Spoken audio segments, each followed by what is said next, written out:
la adversidad. ¿Cómo vencer la adversidad? Dile a la persona que está a tu lado: vence la adversidad. Y hay una pregunta con la cual quiero iniciar el mensaje en esta mañana. Estar al mando, ¿te hará eso un líder? ¿Te hace un líder estar al mando de algo? Y la posición en el liderazgo no genera una autoridad genuina al llamado de liderazgo. Y definitivamente no, estar al mando no nos hace un líder, porque el liderazgo es influencia. Diga conmigo: influencia. Liderazgo es servicio, y cuando servimos estamos siendo de influencia. ¿Cuántos han ido a un restaurante en algún momento y el mesero que te atiende de repente no sabes qué escoger, no sabes qué decir? ¿Y qué es lo que decimos entonces al mesero? Sugiéreme algo, recomiéndame algo. El mesero ahora tiene la pelota de su lado, te hará convencer de escoger lo que él te diga. Y quizás tú le digas: no, pero yo no soy amante de los camarones. No, pero estos camarones quedaron hoy, pues traen un plato de eso. ¿Por qué? Porque liderazgo es servicio. Diga conmigo: liderazgo es servicio. Y cuando servimos somos de influencia. Y Jesús supo hacer la diferencia entre el liderazgo genuino al liderazgo que es falso. Cuando una persona trabaja en un banco como cajero, no les enseñan a detectar billetes falsos. Al contrario, ellos se perfeccionan en saber detectar un billete genuino. Y cuando está la persona allí contando y de repente se encuentra con un billete falso, se detiene inmediatamente y dice: esta textura no la conozco, esta textura no me es familiar. Porque cuando te relacionas con lo verdadero, aprendes a identificar lo falso. Cuando te relacionas con la verdad, comienzas a identificar la mentira. Cuando te relacionas con lo genuino, sabes lo que es imitación. Dices: esa correa no es Louis Vuitton. No. Eso es chino. Por lo tanto, en un punto durante su ministerio, Jesús advirtió a sus seguidores que no debían confundir una posición de liderazgo al llamado a liderar, que son dos cosas completamente diferentes, porque ellos estaban a punto, los discípulos, de malinterpretar el concepto de liderazgo. Y nosotros, como creyentes, como hijos de Dios, seguidores de Jesús, que es nuestro modelo de liderazgo, tenemos que estar muy conscientes y caminar con mucho cuidado cuando nosotros querramos recibir de algún tipo de liderazgo allá afuera. Hello. Jesús les dijo: mas en vosotros no será así. Él interrumpe a los discípulos para hacer notar una gran diferencia en aquel liderazgo que no es genuino bajo el liderazgo de Jesús. Y le dijo: mas en ustedes no será así. ¿A qué se refería Jesús con no será así? Al tipo de liderazgo de quien busca autoridad para ganar un beneficio. De aquel liderazgo que busca influenciar para tener una ganancia personal. Hello.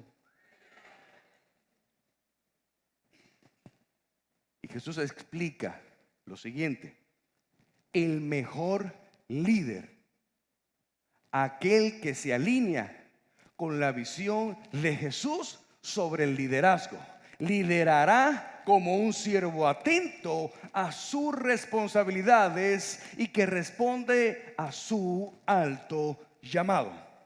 Esto es el liderazgo, y en Mateo 20:25 Jesús lo explica. Cuando Jesús habla en esta respuesta, antes de esto los discípulos tenían una interrogante entre ellos y decían: ¿quién será el mayor en el reino de los cielos? ¿Quién será el más grande? Imagínense la arrogancia con las que ellos caminaban siendo discípulos de Jesús. Todavía les quedaba ese orgullo, esa arrogancia, esa competencia de ver quién era mejor y de ver quién iba a ser el más grande. Porque nos han hecho creer que mientras más cosas buenas hagamos aquí en la tierra, entonces seremos más grandes en el cielo. No. Tiene que ver con nuestro servicio a las personas, fundamentado en el amor de Dios. Y cuando ellos le preguntan a Jesús: Señor, ¿quién de nosotros será el más grande en el reino de los cielos? Entonces Jesús los llamó y les dijo: ¿saben que los gobernantes de los gentiles se enseñorean de ellos, y los que son grandes ejercen autoridad sobre ellos? Entre ustedes no será así. Más bien, cualquiera que anhele ser grande entre ustedes deberá ser su servidor, porque el liderazgo es servicio y servir es influencia. Luego le dice: y el que anhele ser el primero entre ustedes será ¿qué?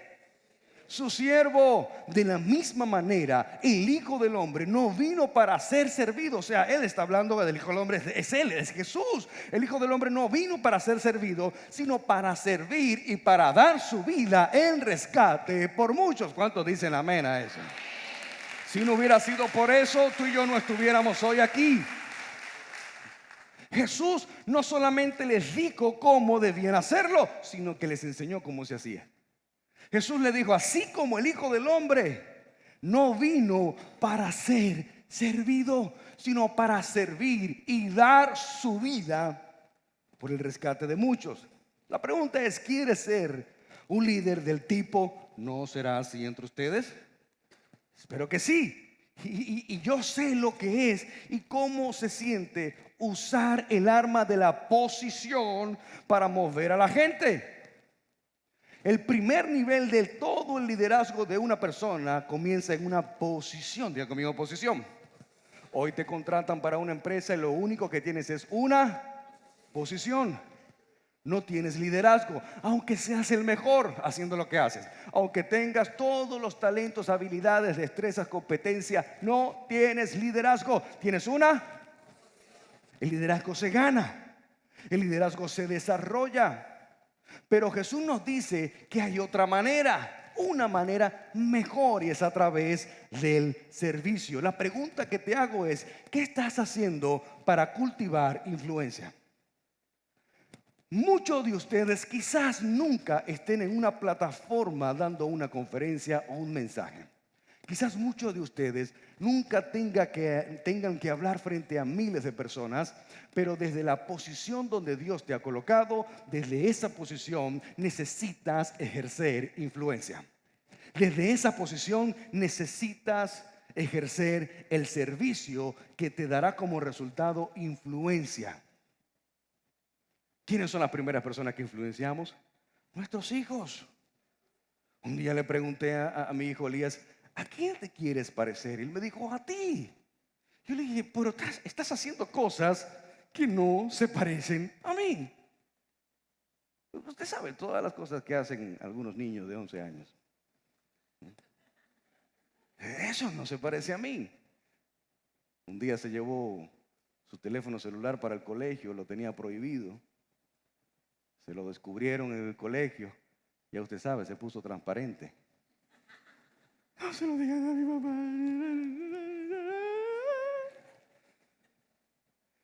Y cuando llegó, lo hablamos, le dije: me desobedeciste.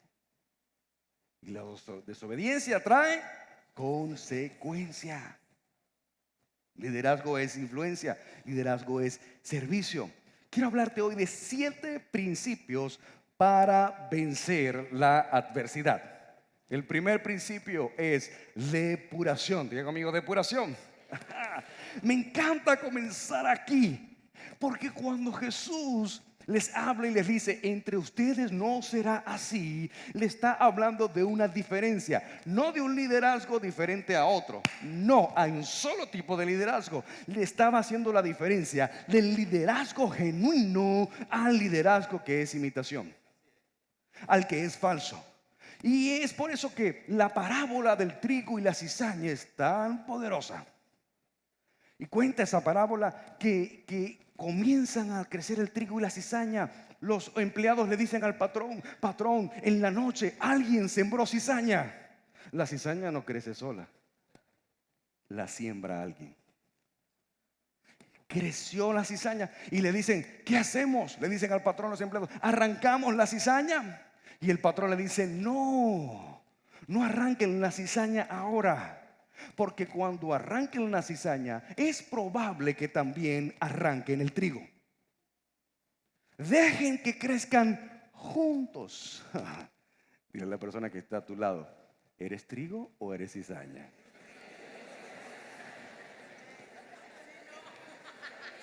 Si te cae mal, dile, me parece cizaña. Eso no pasa aquí en Global, ¿eh? ¿Por qué hay un tiempo para arrancar la cizaña? Dios mío, me desconcentré.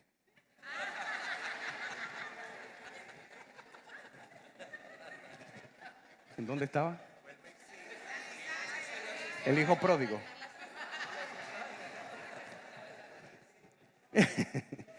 Mira, dice trigo y cizaña. Pensé que no lo sabía, ¿sí? Trigo y cizaña. Entonces le dicen, no, esperen que el trigo y la cizaña crezcan porque hay un tiempo para el fruto. Diga conmigo, fruto. Y en el tiempo del fruto, porque el único que da fruto es el trigo, no la cizaña. Pero cuando pones una cizaña al lado de un trigo, son muy parecidas. Y quizás no puedas diferenciar cuál es trigo y cuál es cizaña porque se parecen, pero una es la original y la otra es la imitación. ¿Qué pasa con el trigo? Que es el único que da fruto, la cizaña no. Cuando el trigo da fruto, entonces toma esta posición. El fruto trae peso. El domingo pasado hablamos del peso de su gloria a través del proceso. Cuando el fruto que es pesado pone el trigo en esta posición, es símbolo de humildad, es símbolo de sencillez, es símbolo de servicio. Por eso los orientales saludan así. Pero la cizaña, como no da fruto, queda erguida, símbolo de altivez, símbolo de arrogancia, símbolo de yo sé más que tú. Ese es el liderazgo de allá afuera. Por eso tienes que tener tanto cuidado, mucho cuidado. ¿A quién te estás poniendo por debajo? Porque en el momento de la adversidad, ese liderazgo no te salvará. El liderazgo de Jesús es el único liderazgo que te va a traer depuración. Y este es el proceso de la cizaña. Cuando es quitada la cizaña, es el proceso de altivez, símbolo de arrogancia, símbolo de yo sé más que tú. Ese es el liderazgo de allá afuera. Por eso tienes que tener tanto cuidado, mucho cuidado. ¿A quién te estás poniendo por debajo? Porque en el momento de la adversidad, ese liderazgo no te salvará. El liderazgo de Jesús es el único liderazgo que te va a traer depuración. Y este es el proceso de la cizaña. Cuando es quitada la cizaña, es el proceso de la depuración en medio de la tribulación. Así que si estás en tribulación o sientes que estás atribulado, gózate porque viene un tiempo de depuración. Hay algo que tienes que será quitado. Hay alguien a tu alrededor que será removido. Porque al lugar donde Dios te lleva, eso no puede ir contigo. Esas personas no pueden ir contigo.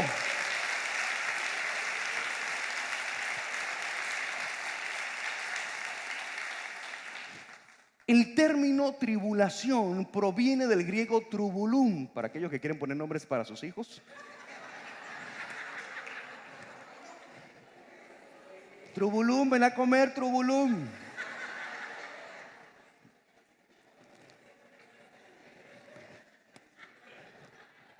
Me gusta más tribulación.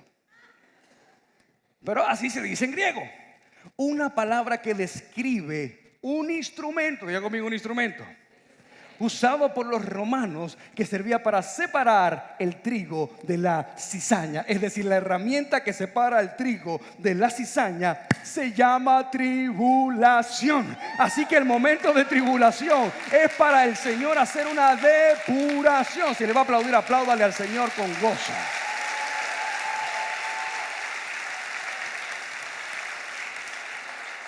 Eso es exactamente uno de los beneficios más importantes de la tribulación: expulsar de nuestras vidas las cosas y personas que no nos benefician ni edifican literalmente.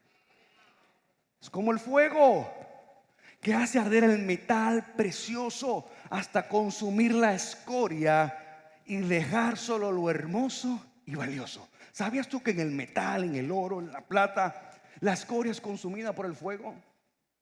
Pero lo que es valioso y precioso mantiene su belleza. Es más, reluce su belleza a través del fuego. Por eso es tan clara la palabra que dice que Él los rejuvenece como al águila. Como al águila. Lo decía el domingo anterior. El proceso de la renovación del águila es doloroso. Porque uno, tú sabes, tú te imaginas algo como un salón de belleza. Nos rejuvenece como al águila. Es un proceso de belleza, un spa espiritual para la mujer de hoy. Pero esa spa espiritual ha pagado un precio alto. ¿Sí o no? ¿Ah? ¿Por qué? Lo último que el águila muda es el pico. Y es lo que más nos cuesta a nosotros mudar. El que entendió, entendió. Es lo que más nos cuesta. Dice que la lengua es como una pequeña llama que enciende un gran bosque, dice el libro de Proverbios. Y dice que aquel hombre que logra dominar su lengua podrá dominar todo su cuerpo. El que domina su lengua, su boca, podrá dominar todo su cuerpo. Si no puedes controlar aquello que comes que te hace daño, no podrás controlar ninguna decisión en tu vida.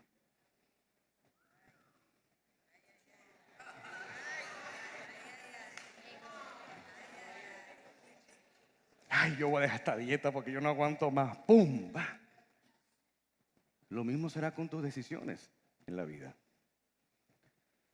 Por lo tanto, en el libro de Malaquías 3:3 dice: y se sentará para afinar. Diga conmigo, afinar. Me gusta esa palabra porque algo de música sé y sé algo de música.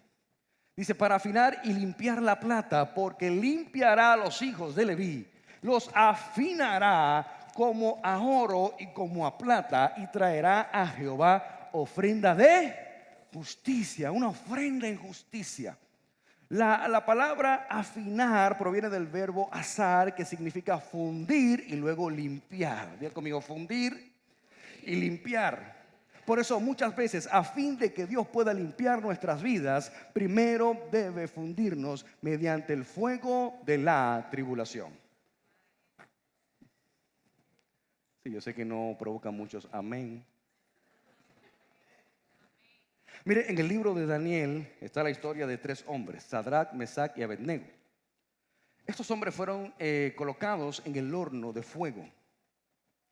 Pero hay algo curioso en este pasaje. En este pasaje bíblico se habla de Sadrach, Mesach y Abednego, de estas personas que entraron al horno de fuego y no se quemaron. Pero el rey, cuando vio esto, dijo: yo veo a 4 hombres caminando. Pero cuando analizamos bien el texto bíblico, la historia, el momento, podemos ver que muchas veces lo único que se habla es de lo que no se quemó. Pero ¿qué tal de lo que sí se quemó? Porque hubo algo que sí se quemó. Ellos, dice el texto bíblico, que ellos entraron o los colocaron en el horno de fuego con las manos y los pies atadas. Tenían sus manos atadas y sus pies atados. Y el rey dice: veo a 4 hombres caminando. ¿Qué fue entonces lo que quemó aquella atadura que tenía en sus manos y en sus pies? Eso lo que me dice es que el horno de fuego que tú pases en tu vida, llamado tribulación, va a quemar aquello que te está atando. Va a quemar aquello que ata tu vida, que ata tu mente, que ata tu corazón. En otras palabras, las ataduras fueron quemadas, consumidas por el fuego. ¿Por qué? Porque toda prueba de fuego lo depura, nos limpia y por ende nos hace mejores. El segundo principio es la unción. Y aquí me quiero detener un poco porque esta palabra incluso ha sido tomada como sinónimo de burla al tema espiritual. Ahora tengo la unción y traigo la unción y vengo con la unción. Y quiero explicar de dónde proviene este término, la unción. Según la Biblia, cada vez que alguien era ungido, era ungido con la fórmula secreta y concreta, precisa del aceite, según la ceremonia descrita en el libro de Éxodo.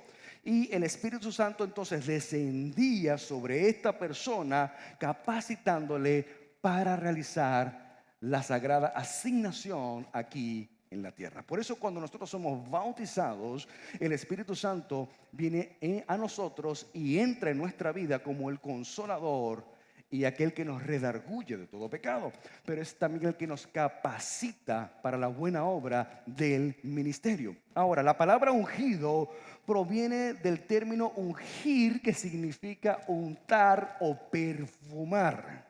Por lo tanto, las Santas Escrituras dicen que Jesús fue ungido por Dios por medio del Espíritu Santo para predicar las buenas nuevas y liberar a las personas del pecado. Ahora, la palabra Getsemaní, todos recuerdan ese lugar. El Getsemaní fue el lugar donde Jesús vivió su peor agonía antes de ser apresado y crucificado. Pero esa palabra tiene un significado. La palabra Getsemaní significa la prensa del olivo. Y quiero explicarte un poco esto, porque en los tiempos bíblicos las aceitunas eran depositadas en esta prensa en toneladas para ser pisoteadas, para ser presionadas por esta llamada prensa del olivo, para así extraer hasta la última gota de aceite. Por eso se llamó el Getsemaní. No fue en otro lugar donde Jesús vivió tal agonía, fue exactamente en el monte del Getsemaní, en el lugar del Getsemaní. Y el Getsemaní, prensa del olivo, fue en ese lugar donde Jesús pudo sudar gotas de sangre. Y clínicamente está comprobado que una persona bajo extrema presión, diga conmigo presión, pueda sudar gotas de sangre porque se rompen los vasos sanguíneos, se mezclan con la transpiración del cuerpo y comienza entonces la persona a sudar gotas de sangre. Clínicamente está comprobado y en ese lugar Jesús estuvo en la prensa del olivo, donde salió el mejor aceite, la sangre de Jesús, que era la que nos iba a limpiar o la que nos limpia de todo pecado y nos liberta de toda maldición o atadura del pecado. En pocas palabras, Jesús fue prensado en ese lugar, en el Getsemaní. Y en Lucas 22:44 está la certificación de lo que le hablo. Y estando en agonía, dice que oraba más intensamente, a diferencia quizás de nosotros, que cuando estamos en agonía nos entristecemos, cuando estamos en agonía nos deprimimos, cuando estamos en agonía le reclamamos a Dios, cuando estamos en agonía comenzamos a ver que al otro le va bien y lo criticamos porque a él le va bien y a mí no. Pero dice, nos enseña la Escritura, que Jesús en agonía oraba más intensamente. Y era su sudor como grandes gotas, no eran pequeñas, eran grandes gotas de sangre que caían hasta la tierra. Pero el rey David escribe en el Salmo 23:5: aderezas mesa delante de mí en presencia de mis angustiadores, unges mi cabeza con aceite, mi copa está rebosando. En el momento donde eres ungido, en ese momento es donde el Señor te levanta y te exhibe con justicia delante de aquellos que te atacaron, delante de aquellos que fueron tus enemigos, delante de aquellos que te juzgaron y te señalaron. Alguien que diga un amén a eso. Y resulta interesante que nos revele que la misma presencia de sus angustiadores es que recibe en el lugar donde recibe mayor unción. Y lo dice el Salmo 92:10 también. Pero tú aumentarás mis fuerzas, dice el salmista, como las del búfalo, y seré ungido con aceite fresco.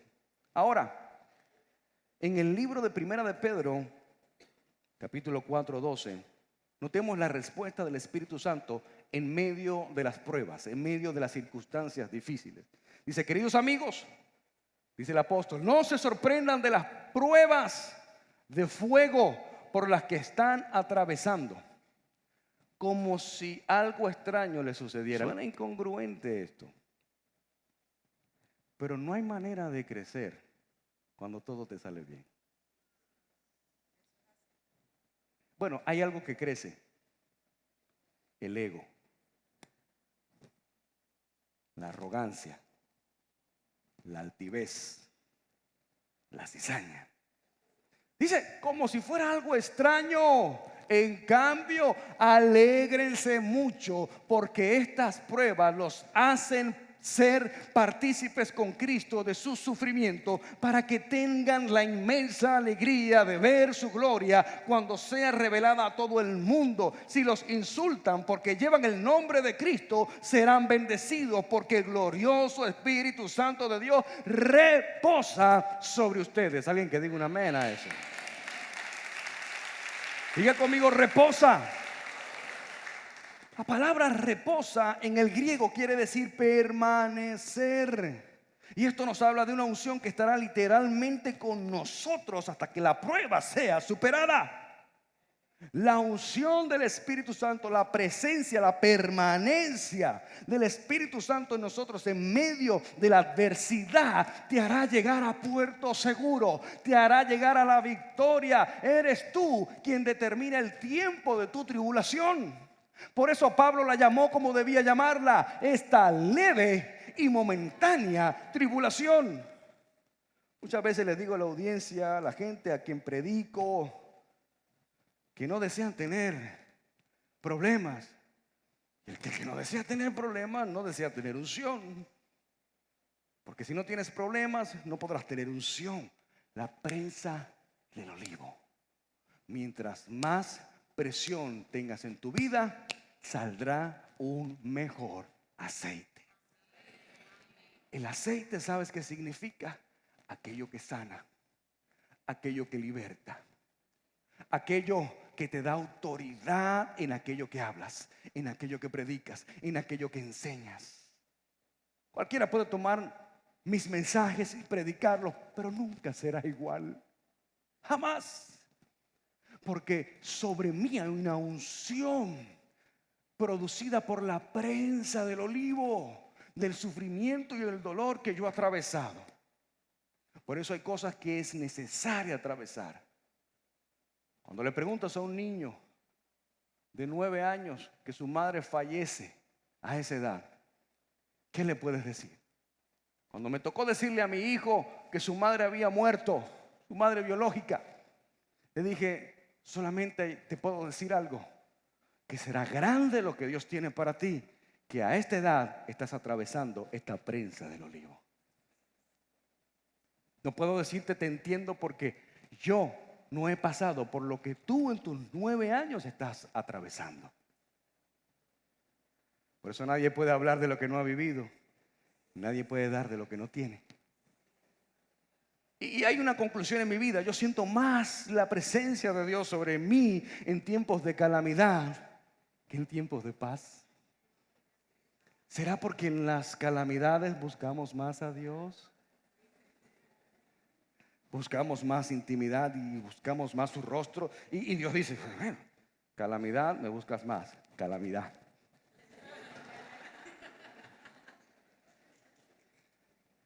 Por eso dice el que cree en mí en Juan 7:38, como dice la escritura, de su interior correrán ríos de agua viva. Pero estos de su interior correrán ríos de agua viva. Me lleva al pasaje donde Moisés golpea la roca para que salga agua. Quiere decir que lo único que produce que salga agua de la roca, ¿quieres que de ti salgan? Como dice la alabanza, son como ríos de agua viva, ríos de agua viva, ríos de agua viva que cantan para vida eterna. Ay, nos gozamos. Pero lo que produce el río de agua viva, ¿sabes qué es? Los golpes de la vida.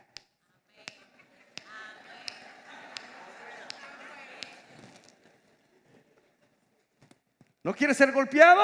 ¿No quieres ser golpeada? Pues no saldrán ríos de agua viva de ti. Por eso la intensidad de esos ríos se incrementan con todo golpe que la vida nos propina. El siguiente principio es fortaleza. Tenemos depuración, unción, fortaleza. Una de las cosas que produce la adversidad y que te ayuda a vencerla es que saldrás fortalecido en medio de esa adversidad. Y es interesante que los agrónomos hayan descubierto que las plantas más fuertes no son aquellas que nacen en ambientes ideales. Los árboles más fuertes no son aquellos que se desarrollan en condiciones óptimas. En lugares áridos y desiertos es donde salen los mejores árboles y las mejores plantas más fortalecidas están en ese lugar, desértico y árido. Hace mucho tiempo fui para un congreso y en este congreso el tema era eres arroz. Y como buen dominicano lo disfruté mucho. Decía, eres arroz. Y recuerdo que el predicador decía cómo explicaba la manera en sembrar el arroz. Ellos tiran el arroz en la tierra, lo dejan caer en la tierra y comienzan a pisarlo. Y mientras más duro pisen el arroz, más profundo entra la semilla. Y si la semilla entra más profunda, entonces las raíces de esa semilla serán más fuertes. Y recuerdo que nos decían, eres arroz, y si más duro te pisan, más fuertes serán tus raíces. Recuerdo que al año siguiente de esa conferencia que marcó mi vida, estaba pasando por la peor situación que podía pasar en ese momento. Y recuerdo que fui a colocarme un día la chaqueta que usé en aquella conferencia.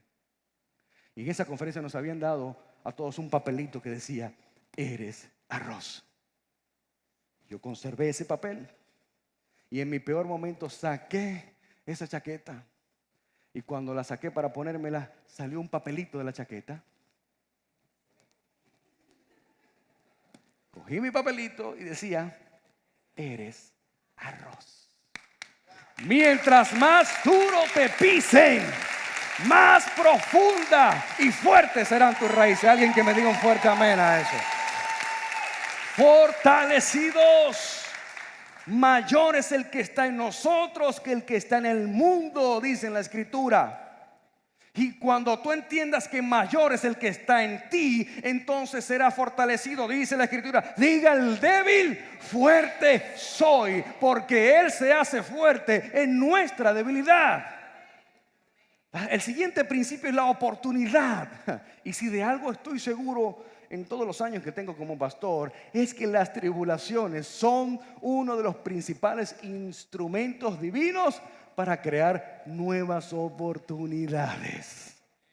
De hecho, los orientales ven la crisis como una oportunidad, mientras los suramericanos, hispanoamericanos, tomamos la crisis como el momento para protestar, cerrar las empresas e irnos de vacaciones. Los asiáticos duplican la producción de las empresas para alterar. O sea, ellos tienen el real concepto de lo que es una crisis. Es una oportunidad. Todo venezolano que le ha tocado salir de su país pudo descubrir que en esa oportunidad que la crisis le brindó, ¿sabes qué descubrió?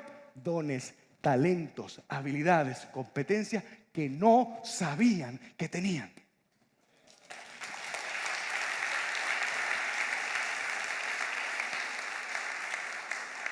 No sabían, por eso la oportunidad que Dios te da para tener un testimonio. Cuando Pablo desciende de la isla Malta, lo muerde una serpiente.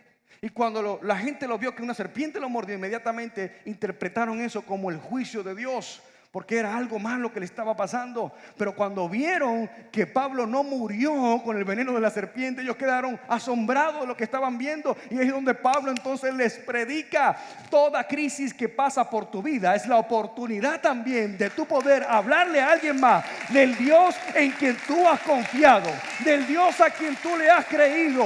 Cuando la gente vea tu matrimonio, es la oportunidad de contarle a otros que si Dios lo hizo contigo, también lo puede hacer con ellos.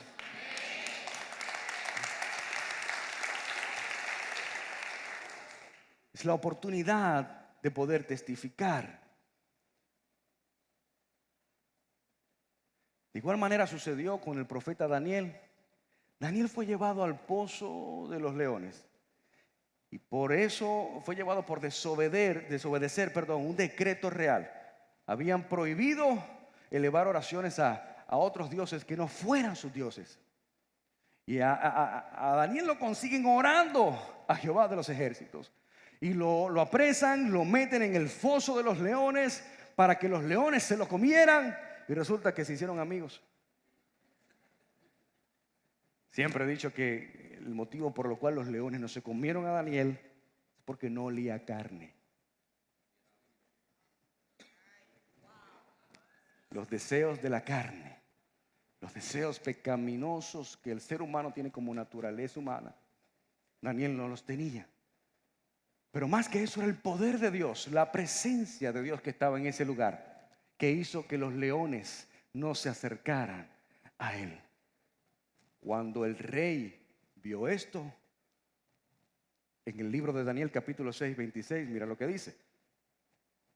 Vio que Daniel está vivo y dice: de parte mía es esta ordenanza, que todo el dominio de mi reino, todos teman y tiemblen ante la presencia del Dios de Daniel, porque Él es el Dios viviente y permanece por todos los siglos, y su reino no será jamás destruido, y su dominio perdurará hasta el fin.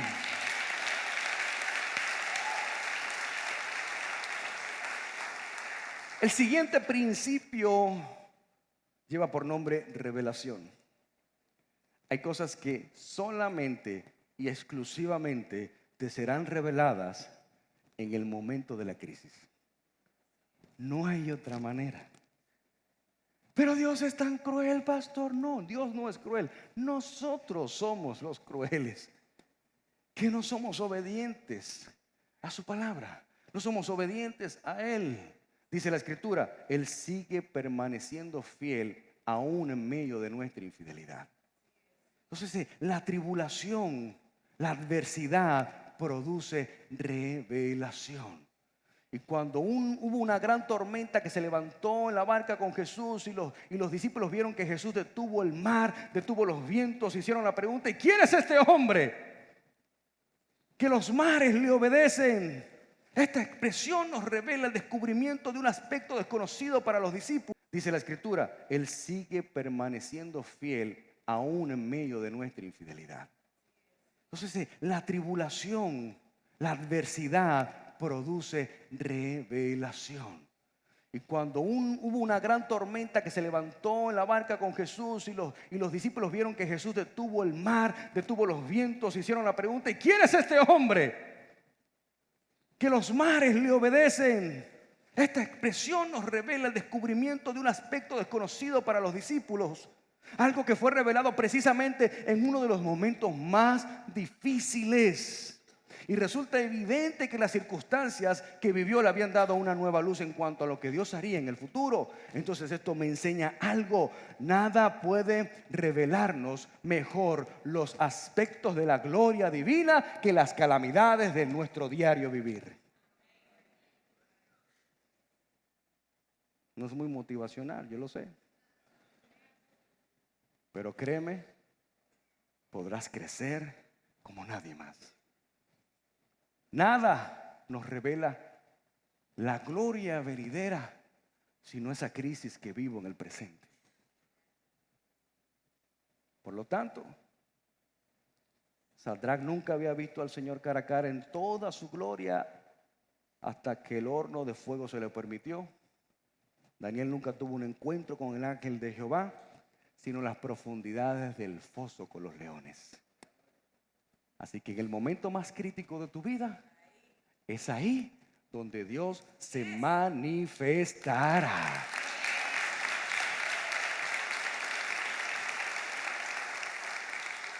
El siguiente principio es descubrimiento.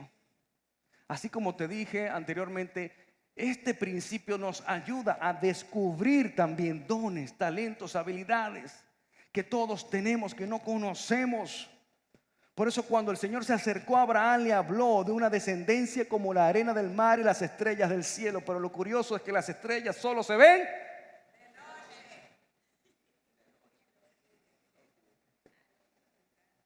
No hay otro momento para ver estrellas, sino a medio de las tinieblas. Las estrellas te recuerdan que aún en la oscuridad, Dios está contigo.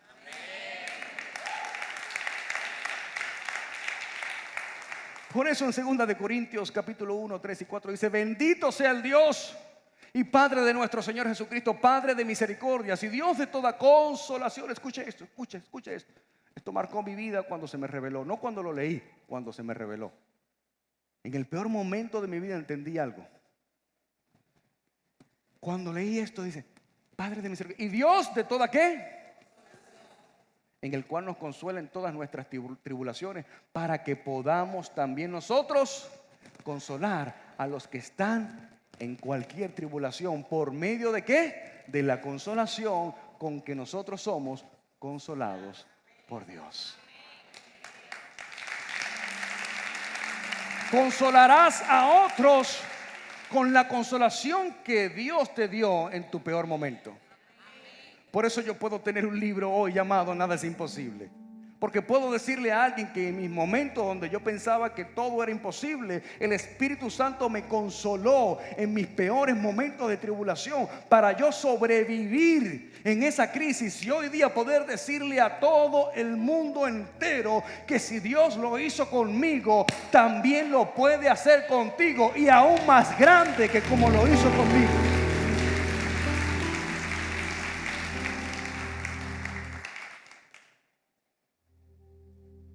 ¿Habría podido José descubrir el don que con el tiempo lo llevó a lugares altos y gobernar a Egipto si no hubiera sido por el tiempo que vivió en la cárcel?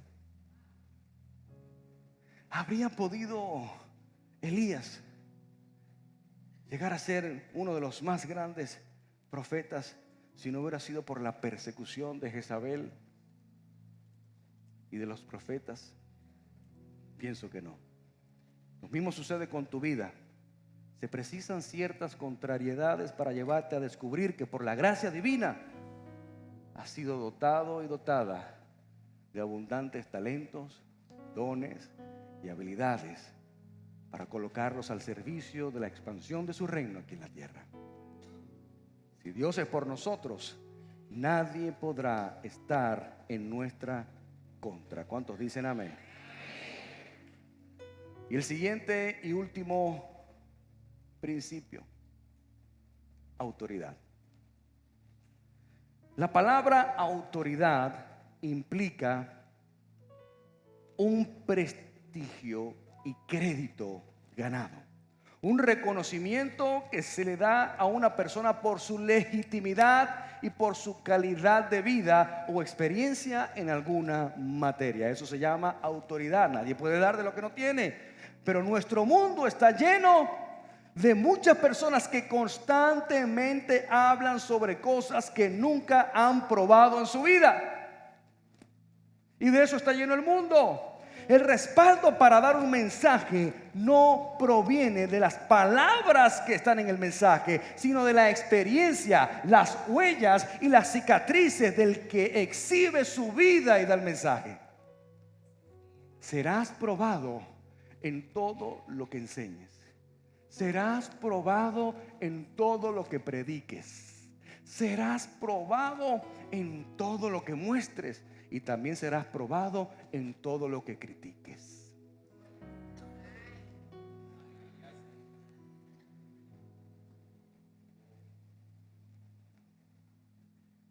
Tal es la vida de Lázaro, que después de haber atravesado por la muerte, se levantó como uno de los gloriosos testimonios de poder. Si hay alguien que pudiera hablar de resurrección, además de Jesús, sería Lázaro. Pero ¿qué tal de María Magdalena? Habiendo sido una mujer de la calle, haber estado llena de demonios, fue la primera mujer predicadora. Fue la primera preciosa de Dios. Fue la primera que vio a Jesús. Pero ¿te imaginas si Jesús hubiera escuchado a estas personas decir: ¿por qué andas con María Magdalena? ¿Y por qué la tienes a tu lado? ¿Y por qué tú cuidas a María Magdalena? Porque Jesús sabía que en ella había algo poderoso. Y era la que tenía la autoridad luego para hablarle a cualquier mujer de ese mundo. Porque entregó su voluntad al Rey. Por eso el Salmo 34:19 dice: muchas son las aflicciones del justo, pero de todas ellas les librará Jehová. ¿Cuántos dicen amén? Póngase de pie, iglesia.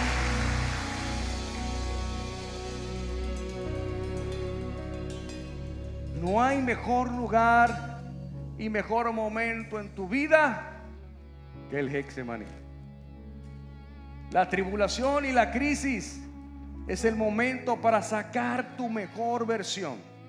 Por eso dice: alégrense en medio de las tribulaciones, porque el gozo del Señor es nuestra fortaleza. Sabes, el secreto para salir victorioso de cualquier adversidad es que pueda mantener la alegría y el gozo en medio de esa crisis, en medio de esa adversidad. Es lo que Dios, porque cuando el apóstol habla y dice, como si fuera algo extraño, cuando aprendes a caminar en gozo por encima de la crisis, durará poco tu crisis. Porque ni siquiera lo vas a notar. La gente me decía en mis momentos de crisis económica: ¿cómo puedes estar tan alegre y tan contento si no tienes un peso? Y yo le decía: es que mi felicidad y mi gozo no dependen de lo económico, no dependen del dinero, dependen del que me dio la vida. Y si Él me dio la vida, también me dará el dinero. ¿Cuántos pueden decir un amén?